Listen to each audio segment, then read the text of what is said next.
Amis sportifs, une fois de plus, bonsoir. Bonsoir et bienvenue dans Zitoula. Jeudi, Zitoula qui constitue désormais pour vous, tous les mardis et vendredis, un rendez-vous incontestable sur Télécongo à partir de 22h. Et aujourd'hui, nous allons parler du handball. Le handball avec le Challenge Trophy qui s'est joué au Congo et aussi nous allons parler des préparatifs des Diables Rouges avec la CAN au Sénégal. Et pour en parler, vous comprenez déjà que je ne serai pas seul, je serai avec le président Yann Ayessa. Il est président de la Fédération congolaise de handball. Bonsoir, président. Bonsoir, monsieur Mesma. La santé? Bien, je me porte bien, merci bien. Voilà. Connu la problématique, l'invité c'est Yann Ayessa et vous avez compris que nous allons parler du Challenge Trophy. Le Challenge Trophy, le Congo a gagné 2 médailles en or, en cadet et en junior, puisque la compétition s'est jouée en 2 versions, cadette et junior. Alors le président Yann Ayessa, le Congo a gagné 2 médailles d'or. Félicitations d'abord. Je vous remercie, mais surtout et avant tout, félicitations aux athlètes. Alors, et le Congo a gagné 2 médailles en or, une qualification pour le Challenge Trophy continental. Vous-même satisfait?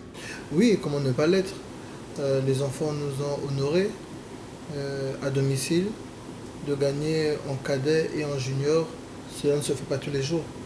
Donc il faut reconnaître que ces enfants-là viennent de nous faire un très beau cadeau. Noël n'est plus très loin, vous savez. Et quand Noël n'est pas trop loin, ça veut dire le cadeau de papa arrivera. Moi, c'est déjà un cadeau. C'est déjà un cadeau. C'est déjà un cadeau. C'est déjà un cadeau. Alors, président, pouvez-vous nous dire, c'était une mission pas facile, hein? Non, pas du tout. Vous savez que lorsqu'on gagne ainsi et que l'on rapporte une médaille, on se dit, bon voilà, c'est ce qui est fait est fait. Mais en amont, il y a eu beaucoup de choses à faire. Il y a eu la préparation, elle n'était pas facile. Mais tant qu'à faire, à nous donner ce résultat. Et la satisfaction est nationale. Je l'espère bien. Là, elle est nationale. Si c'était l'échec? Elle serait certainement aussi nationale. Non, on devait dire que de la fédération. Écoutez, cette équipe ne représente pas la fédération seule. Ces équipes, puisqu'il s'agit des cadets et des juniors, représentent la nation. Lorsque les cadets jouaient, lorsque nous nous levions pour écouter l'hymne national, la congolaise, je dis bien la congolaise, je parle là de l'hymne national, ça voulait dire que ces enfants représentaient la nation. Et il a retenti 2 fois ce jour-là de la cérémonie. C'était une émotion très forte, très très forte, parce que à domicile, écouter votre hymne national après une victoire, je vous assure que l'on tressaillit un peu de partout. Voilà, amis sportifs, après donc la satisfaction du président Yann Ayessa de la Fédération congolaise de handball, je vous propose de suivre les extraits des buts marqués lors des derniers matchs de ce Challenge Trophy en cadet et en junior. Après quoi, nous allons revenir.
Merci à Audrey Moyo qui réalise cette émission. Aujourd'hui aussi à Soleil Kunga qui va monter. Et alors, Président, comment avez-vous préparé ces équipes? Ben, écoutez, déjà, avant tout, il fallait que la fédération puisse dresser un plan de préparation. Et ce plan de préparation était non seulement soutenu par nous, mais il fallait un coach. Donc je remercie énormément M. Adrien Loufoy, qui a su de main de maître préparer ses enfants pour que nous puissions obtenir ces résultats. Il n'était pas seul. Il y a eu d'autres coachs qui les ont accompagnés. Exactement. Et il y a eu, ils étaient 6, 3 en cadet, 3 en junior. Encore une fois, je les félicite. Bravo pour votre travail accompli. Ce n'était pas facile. Comme je vous l'ai dit tantôt. Il fallait que ces enfants soient internés. Donc vous concevrez avec moi que l'internement va de pair avec nutrition, va de pair avec... Sommeil. Oui, sommeil, bien, il faut bien que les enfants dorment, mais il faut bien que les enfants soient nourris, il faut bien que les enfants soient soignés, il faut les déplacer, les transporter, il faut des équipements. Et la conjoncture économique, souvent, malheureusement, ne permet pas aujourd'hui à l'État, puisque nous avions introduit des demandes pour cela, mais malheureusement, nous n'avons pas eu de réponse favorable. Donc de suivre ces enfants, de nous aider. Donc il nous a fallu faire preuve de beaucoup d'imagination, essayer de trouver les sous pour garder ces enfants ensemble, les nourrir tous les jours. Et vous savez que lorsque l'on prépare pareille compétition, parce que l'on parle du trophy, c'est bien, mais avant le trophy, il y avait la CAN, ce qui nous a permis donc de préparer ces jeunes. La CAN qui s'est jouée au Rwanda, la CAN junior et cadette, c'était un moyen pour nous aussi de préparer ces enfants. Ce n'était pas facile, je vous l'ai dit tout à l'heure, et je le redis encore, il faut que je le redise, nourrir ces enfants, les déplacer, les soigner, 3 repas par jour, un régime assez particulier, les diététiciens vous le diront, parce qu'il fallait qu'on les prépare physiquement, et il fallait donc qu'ils soient nourris convenablement.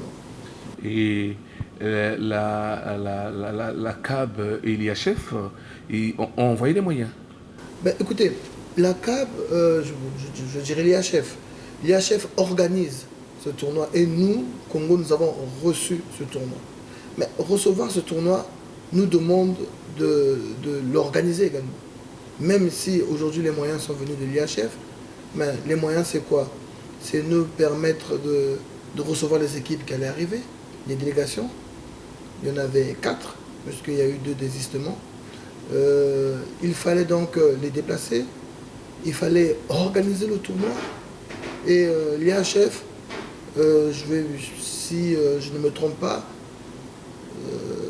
nous envoie 75% de ce qu'il faudrait pour organiser le tournoi, sinon un peu moins.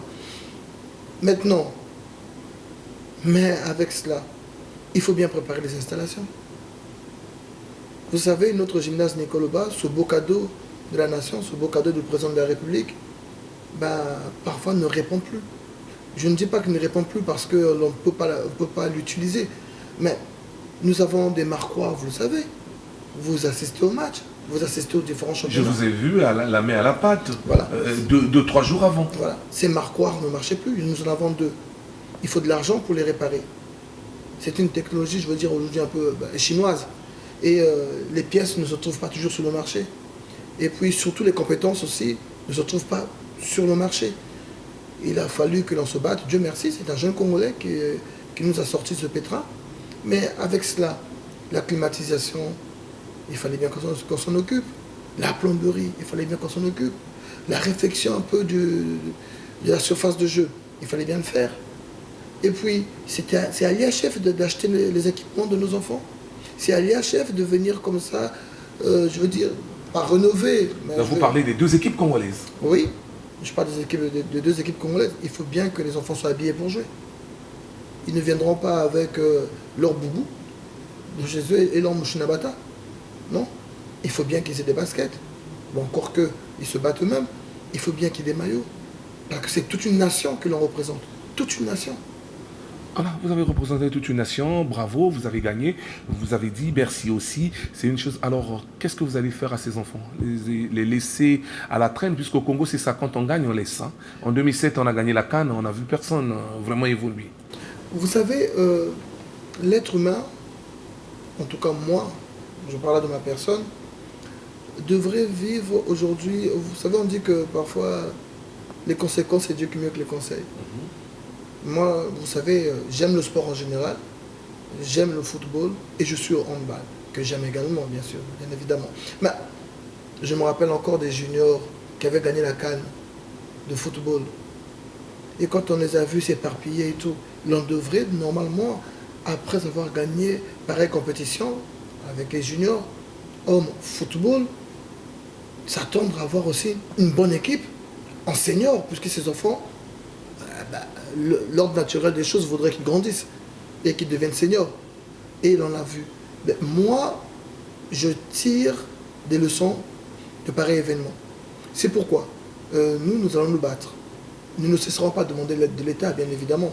Notre ministère devra nous suivre, et peut-être même le comité olympique, pour que ces enfants soient demain une digne relève des seniors que nous avons sacrifiés. Je dis bien que nous avons sacrifiés. Parce que nous avons encore aujourd'hui de très bons seniors. Mais ces enfants vont grandir. Il nous faudra donc garder ces équipes-là. Si l'on pourrait y injecter des vocations tardives ou encore, vous savez, des perles rares se trouvent comme ça, hein, l'on pourra renforcer ces équipes. Mais pour cela, il nous faudra donc faire preuve de beaucoup d'imagination, travailler avec mon staff technique, avec la fédération et bien sûr tous les sachants du handball qui travaillent avec nous pour que ces enfants, pour que nous puissions garder cette ossature, pour que nous puissions les aider à grandir.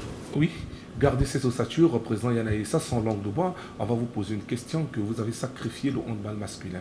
Mais là, il s'agit des équipes masculines, cadettes et juniors. Et sous votre règne et le département, je dis, sans langue de bois, vous êtes en train, à mon avis, de tuer le handball masculin. Mais, par la non-participation en compétition internationale. Mais c'est un fait. C'est la réalité. Oui, je deviens là le bourreau. Parce que je suis président de la fédération de handball. Je fais passer les seniors hommes à la guillotine. Oui, vous avez le droit de m'accuser. C'est votre droit. Et cela est légitime. Je crois que ce n'est pas que vous, mais c'est tellement aussi tous les Congolais qui ne connaissent pas la réalité. Qui ne connaissent pas la réalité. On peut connaître cette réalité? Mais écoutez, la fédération inscrit une équipe nationale. Je dis bien une équipe nationale. Nous l'inscrivons. Si nous n'inscrivons pas les équipes, alors ok. La faute, je l'accepterai. Et je l'assumerai. Mais nous, fédération, nous inscrivons les équipes. Mais maintenant, à l'État de suivre ces équipes. Maintenant, vous savez que la conjoncture actuelle, je ne cesse de le dire, est difficile. La conjoncture économique et financière du pays est difficile. Moi, je le reconnais. Maintenant, ceux qui ne connaissent pas cette réalité croient que cela revient à la fédération d'organiser ces équipes. Oui, techniquement parlant, oui, administrativement parlant, oui, mais pas financièrement parlant. Il faut que je le dise ici. Je ne cesserai de le répéter. Monsieur Mbouma, vous savez que nos fédérations sont pauvres. Nous ne bénéficions d'aucune subvention. Nous n'avons pas donc les moyens d'acheter aujourd'hui des équipements de sport à ces enfants. Le matériel, les ballons, ça coûte cher. Maintenant les prix. Je devais y arriver. Mais écoutez, je parle là d'équipement. Mais inscrire une équipe, c'est bien. Mais après, il faut payer les frais d'inscription. Il faut payer les frais de participation. Qui les paye? La fédération ou bien l'État? C'est l'État. Et est-ce que vous avez une correspondance que vous avez adressée à l'État que nous engageons l'équipe? Et bien sûr, parce que nous n'avons pas le droit. D'abord, vous étiez nation organisatrice. Nous n'avons pas le droit, nous, d'engager les équipes sans l'aval et l'autorisation de la tutelle et donc de l'État, de notre ministère de tutelle. Donc, nous travaillons en étroite collaboration avec eux, nous écrivons, nous ne cessons d'écrire. L'administration, c'est ça, les écrits. Donc, c'est comme ça que nous fonctionnons. Mais moi, c'est le nerf de la guerre. Je veux là parler du nerf de la guerre. nos fédérations, je ne parlerai pas que de la fédération de handball, je parlerai aussi de toutes les autres fédérations. Ces fédérations aujourd'hui, dont la mienne, ne bénéficient d'aucune subvention. Et même pour acheter un stylo, pour acheter du papier, pour pouvoir fonctionner, payer Internet, aujourd'hui, cela revient au président et aux membres de la fédération qui parfois nous sont obligés de cotiser, de nous cotiser, comme l'on dit, pour que nous puissions faire fonctionner au minima notre fédération. À vous entendre parler, c'est comme si être président d'une fédération, ça devient une charge. Oui, aujourd'hui, c'est une charge. Déjà, elle l'est. Vous savez, lorsque vous animez une structure, c'est toute une charge. Mais la charge, elle devient aussi non seulement administrative, non seulement le management, c'est toute une charge. Gérer, c'est une charge. Mais quand elle devient également financière, c'est là où c'est difficile. C'est là où c'est difficile. Mais qu'à cela ne tienne, on se bat. Lorsque nous, on organise des championnats nationaux, ce n'est pas l'État. Nous nous battons. Est-ce que vous me voyez me plaindre à ce sujet? Nous nous battons. Mais lorsque c'est une équipe nationale, cela revient à l'État. La charge revient à l'État. Voilà, amis sportifs, vous avez compris, le président Yanaïssa a dit, c'est maintenant une charge. Une charge, oui, mais si elle devient une charge financière, c'est là le dégât. Bien que ils ont tenté de faire avec leurs moyens de bord, je vais vous parler de la fédération, mais le Congo a gagné, l'hymne national a été chanté, et chanté 2 fois au gymnase Nicoloba, au junior et chez les cadets. Je vous propose de suivre cette cérémonie de remise des médailles où l'hymne national a été chanté et nous allons revenir.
Merci à Audrey Moyo. Alors, président Yann, le Congo a gagné. Est-ce que vous avez des bonnes équipes ou bien vous avez triché? C'est un système, hein, quand on joue en Afrique, c'est ça. Bon, avant que je ne puisse répondre à cette question, je vous ai entendu dire tout à l'heure sans appui du département. Lorsque vous parlez du département, je pense que vous parlez du ministère en charge des sports. Je voudrais corriger cela parce que nous avons travaillé avec le ministère. C'est là déjà un appui. Nous sommes entendus avec le ministère des Sports. Le ministère des Sports nous a aidés à organiser cette compétition. Le ministère des Sports était inquiet, oui, parce que le ministère des Sports voulait que nous puissions réussir à organiser cette compétition parce que c'était le Congo qui organisait.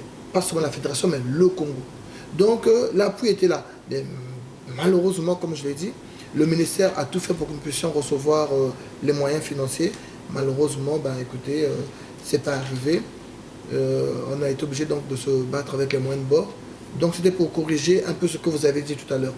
Bon, maintenant, pour en revenir à ce que vous avez dit, écoutez, il n'y a pas de triche dans le sport. Okay. Dans le sport, on ne triche pas. Lorsque vous vous préparez mal, ben, vous allez récolter les fruits de votre impréparation.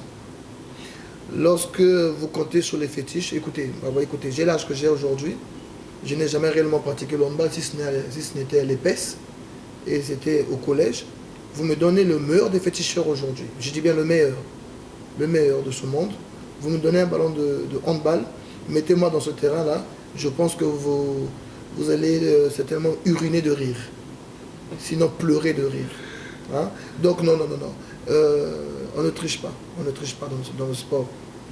Et puis, je vous ai bien dit tout à l'heure que cette compétition a été organisée par l'IHF, les arbitres internationaux. D'ailleurs, vous avez vu le match Congo-RDC, un très très bon match en passant, palpitant, était quand même tendu. Mais cela s'est bien passé parce que il y avait des arbitres étrangers. Si je ne me trompe pas, c'était des Tunisiens. Si je ne me trompe pas. Dans tous les cas, c'était des arbitres maghrébins. Donc aujourd'hui, tricher, là aussi, non. Soyons plutôt fiers de nos enfants. Soyons fiers de nos enfants. Merci à président Yann Aïssa. C'était la partie A de notre émission. Maintenant, parlons la deuxième version, toujours en Challenge Trophy. Alors, après le sacre, le savez-vous que le Congo jouera le Challenge Trophy continental? Oui, comment ne pas le savoir, puisqu'il nous fallait absolument sortir premier parce que l'on ne prenait que les premiers. Donc il nous fallait absolument sortir premier pour pouvoir penser, pour pouvoir aller participer, représenter le Congo au niveau continental. Et vous pouvez rappeler aux Congolais, il se jouera où et dans quel mois ce Challenge Trophy? Bon, écoutez, là on n'a pas encore toutes les précisions. Les choses vont en évoluant, il y a des changements. Donc je ne voudrais pas trop m'avancer là-dessus, mais vous le saurez le moment venu, il n'y a pas de souci. Et si on connaissait déjà le pays, président Yann Aïssa, soyez clair, est-ce que le Congo participera réellement à cette compétition, toujours, surtout avec le refrain de tous les jours, l'argent n'est pas sorti du trésor? Ben, écoutez, l'on doit y participer. Comment voulez-vous motiver ces jeunes? Comment voulez-vous que l'on puisse assurer la relève si ces enfants ne se frottent pas à la crème de l'Afrique? L'on doit y aller. L'on a reçu le trophée zonal. Il serait étonnant que le Congo n'aille pas au trophée continental pour espérer se qualifier au trophée mondial. Donc le Congo devra participer au trophée continental. Nous allons tout faire pour que cela se fasse, avec l'aide bien sûr de notre ministère, et donc en gros avec l'aide de l'État. Je pense que cela se fera. Et vous-même, vous n'avez pas de sources, de sponsors, et chercher des sociétés disséminées sur le territoire congolais, la SNPC, RTL, MTN, Océan du Nord, pour participer au lieu toujours d'attendre l'État à la dernière minute, on peut échouer. On a vu le Rwanda avec des juniors, les cas qui n'étaient pas partis. Vous ne pouvez pas chercher d'autres sponsors? Bon, l'État n'est pas pour nous un sponsor. Chercher les sponsors, nous les cherchons. Les portes souvent nous restent bien malheureusement fermées. Mais on ne se lasse pas. Il faut toquer. On va faire plus que même toquer. L'on continue à le faire en espérant que l'on ait gain de cause. Mais ce n'est pas facile. Voilà pourquoi, bien malheureusement, toute cette charge, je dis bien toute cette charge revient à l'État. C'est bien triste, mais c'est une triste réalité. Et si le Congo participait à cette grande compétition, quelles sont vos ambitions, vos rêves? Écoutez, bon, vous parlez là de rêve. C'est bien sûr ramener le trophée continental à la maison. Mais pour cela, j'ai toujours dit, il nous faut réellement nous préparer. Préparer les enfants, les mettre dans les conditions, les motiver. Vous savez, les enfants Le match contre la RDC, c'était un match difficile. Vous parlez beaucoup de ça. Oui, parce que c'était un match dur. Parce que c'était un match qui m'a marqué. Vous savez, les cadets ont survolé la compétition. Survolé. Mais les juniors? Les juniors, c'était un peu plus poussif. Un peu plus poussif. Surtout contre la RDC. Parce que la RDC n'a perdu aucun match. La RDC junior, les juniors. Tout comme les juniors congolais. Donc, on se retrouvait comme ça. Au dernier match, ça devenait comme une finale. Deux équipes qui n'avaient perdu aucun match. La preuve, on ne gagne que de 2 buts. Que de 2 buts. C'était un match rempli de rebondissements. Après pareil match, après pareille prestation, l'on devrait normalement, franchement, soutenir ces enfants. Il faut les encourager. Le public a accompagné les enfants. Les enfants ont été soutenus. Et ils l'ont senti. Ils se sont sentis soutenus, c'est ce que je voulais dire, par le Congo. Le public chantait à l'unisson. Et toutefois que ces enfants étaient un peu comme en baisse de régime, ben, le public prenait la relève. Donc ce soutien-là, les enfants en auront également besoin à l'étranger. Je ne parle pas seulement, je ne dis pas que le public devra se déplacer. C'est difficile en pareil temps. Mais ce que je voudrais dire, c'est que il faut que les enfants se sentent soutenus. Et se sentir soutenus, c'est par l'État. Quand l'État vous soutient, vous savez que c'est la nation qui vous soutient. Et donc vous savez que tout le peuple congolais est derrière vous. Et je vous assure que ça motive énormément. Ça motive énormément. Et nous avons donc fini cette première partie, mais avant de la boucler, et nous allons encore vous reproposer la cérémonie de remise des trophées. Surtout là où on chante l'hymne national, c'est l'effort, aussi dans le confort que les joueurs congolais de handball ont donné à l'État congolais. Suivez.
Merci Audrey Imoyo, merci à Soleil Kunga.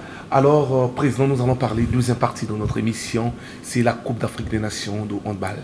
Pouvez-vous rappeler aux Congolais, c'est quand et où se jouera la CAN féminine?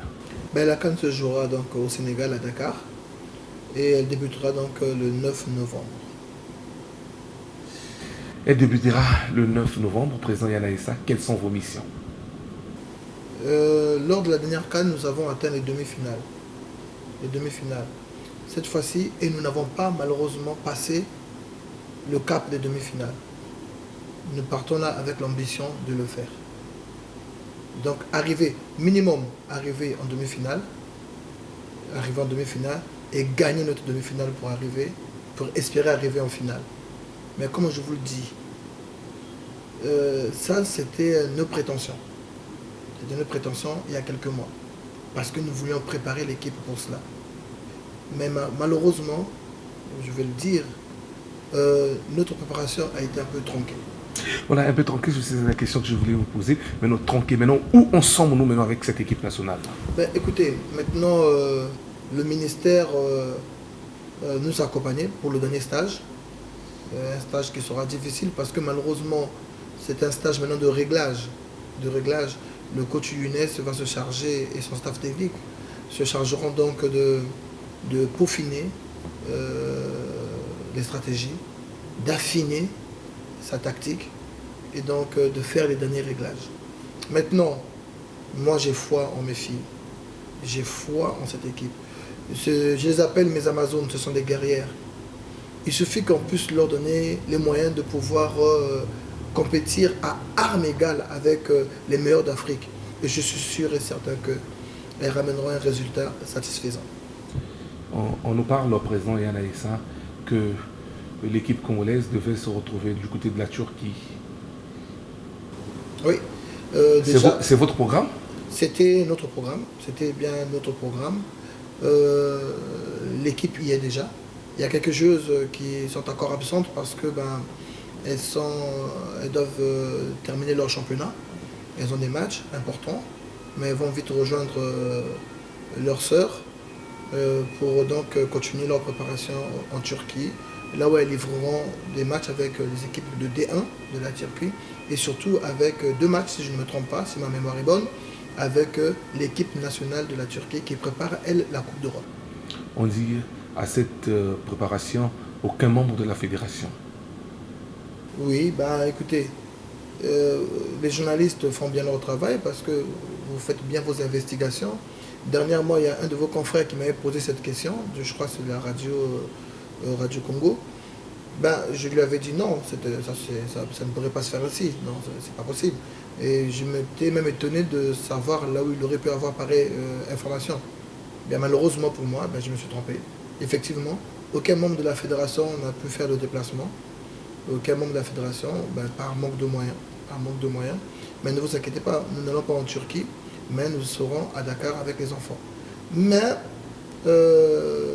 après m'être entretenu avec les membres du staff, avec le staff technique de la fédération, avec les membres, le bureau exécutif, l'on a décidé de retrousser nos manches pour que quand même il y ait un team manager là-bas. Donc nous avons tout fait avec nos propres moyens pour essayer de trouver le billet donc au premier vice-président pour qu'il aille accompagner l'équipe. Et au moment où je vous parle, il est en Turquie. Certainement, le ministère ou bien le département a pensé que vous n'êtes pas des bons gestionnaires. Voilà pourquoi on vous a tourné le dos, président. Vous avez raison, mais pour que vous soyez mauvais gestionnaire, il faut que vous ayez quelque chose à gérer. Vous parlez là de l'argent, mais de l'équipe. Ah oui, tout en général. Écoutez, si nous gérons mal les équipes, nous venons là de donner deux trophées en junior et en cadet, ce qui ne s'agit pas ce que jamais réellement fait au Congo. Quand nous sommes allés en Coupe du Monde, nous avons atteint le tour principal. Pour moi, ce n'est pas suffisant. C'est pas suffisant, on peut faire mieux. Mais donc nous gérons mal. Nous sommes allés à la dernière CAN. Nous sommes arrivés en demi-finale. Nous gérons mal. Ces résultats, ça fait bien longtemps que vous ne les avez plus vus au handball, n'est-ce pas? Puisque vous me posez la question, je peux aussi vous poser une question. Non, ici c'est à moi les questions, vous les réponses.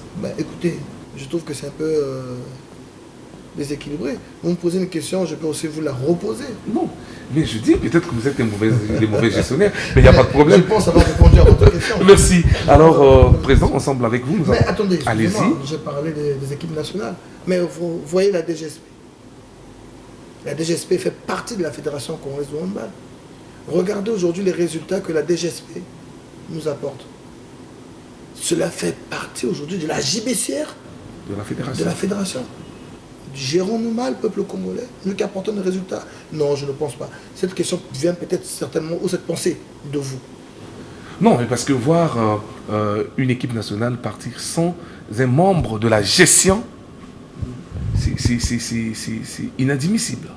Bah écoutez, vous avez le droit de vous poser cette question. Je crois que c'est une pensée légitime. C'est tellement compliqué parfois. Aller en Europe se préparer, c'est bien. Vous croyez qu'on choisit la Turquie un peu par hasard?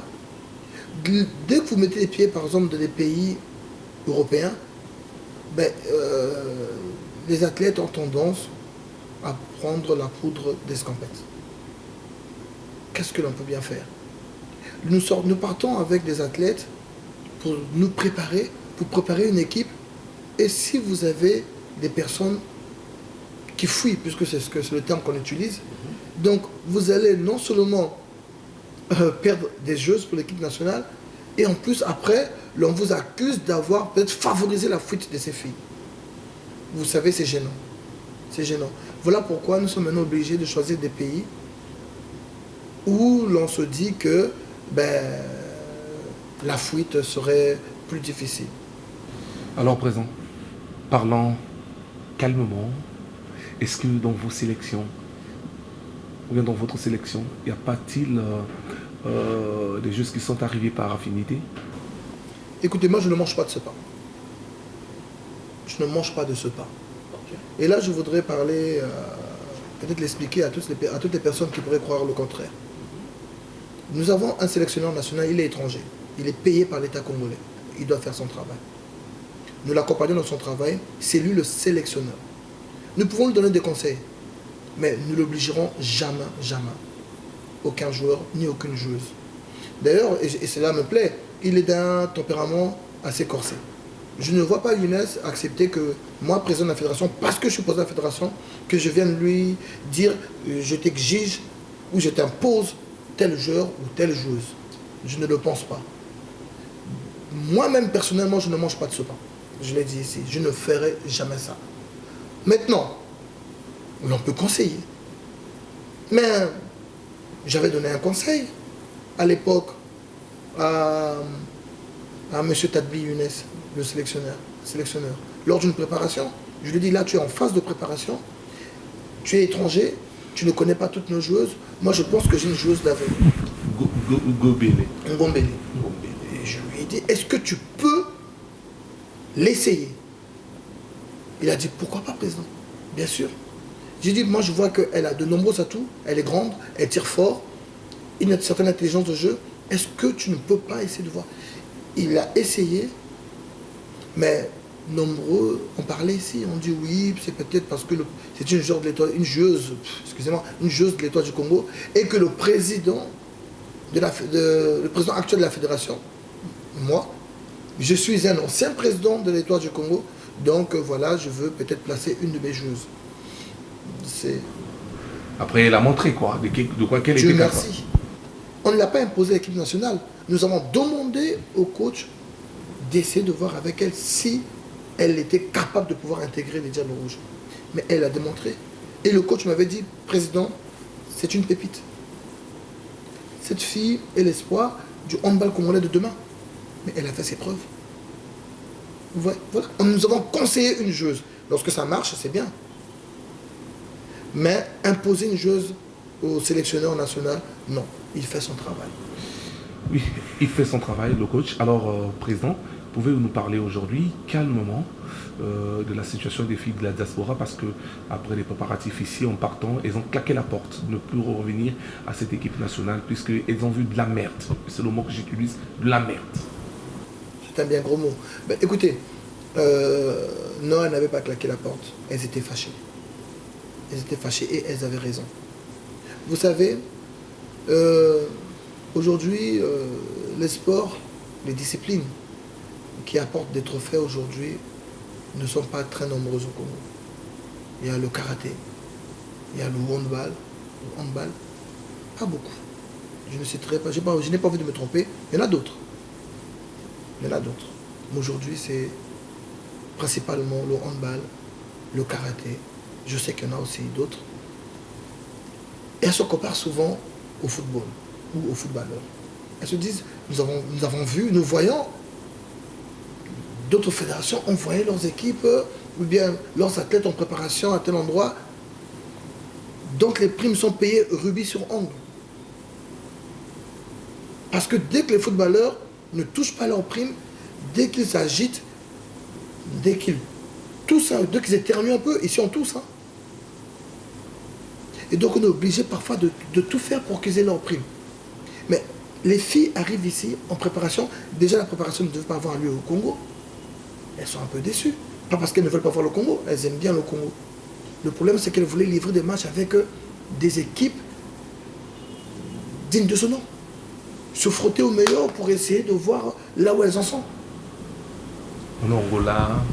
Et on se retrouve au Congo. Et après cela, à la fin, elles n'ont pas leur prime. Elles se fâchent contre la fédération et elles n'ont pas tort. On est obligé, nous, de leur expliquer le pourquoi. Mais écoutez, elles se disent, oui, si vous n'étiez pas prêts à nous payer nos primes, en amont, dites-nous-le. Si vous n'étiez pas à payer nos primes, pourquoi organiser des stages alors? Nous vivons de ce métier. C'est notre métier. Nous vivons du handball. Mais lorsque nous venons, nous espérons aussi recevoir notre pécule. Nous avons des obligations, nous de vous donner des résultats et vous de nous aussi quelque part nous payer. Donc voilà, elles étaient parties fâchées. Elles n'avaient pas claqué la porte, elles sont parties fâchées. Et j'ai dû faire preuve de beaucoup de diplomatie. Beaucoup, mais beaucoup de diplomatie. Quand c'est comme ça, c'est le président de la fédération. Pas quelqu'un d'autre. Diplomatie en vide ou bien en remplissant, en leur donnant leur prime? Non, surtout des explications. Je n'ai pas les moyens, moi, aujourd'hui, de payer les primes des joueuses.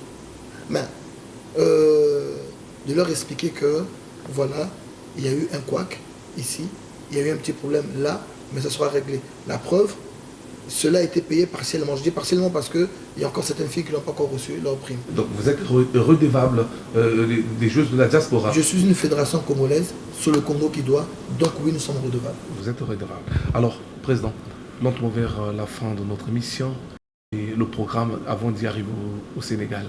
Non, mais le programme, il est là, il est tout dessiné. Les filles sont donc en Turquie, il y a un programme de préparation qui est dirigé donc par le staff technique. Après donc cette préparation, ces filles vont se retrouver, nos filles vont se retrouver à Dakar directement. Elles sont censées quitter la Turquie le 6, sinon le 7, pour arriver, normalement la date d'arrivée en Turquie c'est le 7. Donc déjà donc pour aller compétir. Donc, et puis donc revenir après la compétition en espérant que dans notre JBCA nous aurons un grand gibier. Et pour terminer, Président? Mais pour terminer, moi, j'en reviendrai un peu comme tout à l'heure à la motivation des filles. Vous savez, ce sont des êtres humains qui vont jouer, elles vont représenter toute une nation. Il y a des personnes qui sont même méchantes parfois qui disent oui, bon, si tu connais la nation, elle ne voit que l'argent. Je vous le dis, c'est leur métier. Nous avons pour nombreux d'entre nous des métiers et nous voulons vivre de notre métier. Comme elles, c'est leur métier. Donc il est normal qu'elles puissent réclamer leur dû. Nous devons les motiver. Les motiver, c'est payer les dettes que nous leur devons. Elles les réclament et c'est normal. Elles réclament leur prime de la CAN de Yaoundé, donc il y a 2 ans. Il y a une prime, la prime de participation à cette CAN n'a pas été payée. La prime de participation au mondial. Les filles demandent leur prime. Et il nous faudra leur garantir les primes de la CAN de Dakar. Vous savez, Dakar, ça sera difficile. Lorsque nous sommes arrivés à Yaoundé, il y a 2 ans, lors de la CAN, le Congo n'était pas trop attendu. Donc nous avons été comme une surprise. Bien malheureusement une surprise. Alors que le Congo, c'est un grand pays de handball. Mais malheureusement, le Congo ne brillait plus des flammes, de ces si belles flammes d'antan. Donc il fallait donc, nous sommes arrivés là-bas, c'était la surprise. Maintenant que nous allons à Dakar, l'équipe congolaise n'est plus une surprise. Nous avons battu les Sénégalaises. Donc le Sénégal, pays organisateur, en quart de finale, d'un but. Nous sommes allés au mondial. Nous avons été la meilleure représentation africaine. Vous croyez? Nous avons battu la Tunisie de plus de 10 buts lors du mondial. Et nous allons arriver, mais les autres pays maintenant nous attendent. Et vous êtes dans le même groupe que la Tunisie. Le même groupe que la Tunisie. Et vous jouez au Sénégal, là vous avez battu en demi-finale. Donc Mission difficile. Hein. Vous imaginez un peu donc, ce qui attend les Congolaises. Et on va aller à pareil combat avec des impréparations. On va aller compétir avec des filles démotivées. Démotivées? Non, n'allons pas. Préparons-nous. Donnons à ces filles des armes, les moyens de lutter à armes égales. Là, vous parlez à qui? Aux Congolais, au peuple congolais. Je parle à l'État. Nous faisons notre travail. Nous sommes le bras technique du ministère des Sports. Nous sommes le bras technique, nous, fédération. Nous sommes les gestionnaires de nos équipes. Mais aujourd'hui, cette équipe va les représenter le Congo. Vous savez, je l'ai dit tout à l'heure, lorsque l'hymne national retentit, lorsque vous voyez votre étendard flotter comme ça dans le vent, à l'étranger, vous êtes debout. Moi, j'imagine que ça arrive à beaucoup d'autres. J'en ai toujours les larmes aux yeux. J'en ai toujours les larmes aux yeux. Cela pourquoi? Parce que je suis un patriote. Et je sais que le Congo est rempli de patriotes. Je sais que les Congolais de l'étranger sont des patriotes. Ils aiment leur pays. Et lorsque donc une équipe va représenter son pays pour les patriotes, c'est toujours quelque chose d'extraordinaire. Donnons aux filles les moyens de nous satisfaire. Merci, Président. C'est moi qui vous remercie. Et on se retrouve à la prochaine. Ben oui, à la prochaine. Voilà, amis sportifs, nous sommes donc arrivés à la fin de notre émission. Merci de nous avoir suivis. On voulait dire donc merci à tous ceux qui soutiennent cette émission. Je voulais parler de Souma Angueloni, je voulais parler du colonel Rémi Ayos Mokonzi, Serge Andos Opombo et au directeur général de la télévision nationale. Merci de nous avoir suivis. À la prochaine.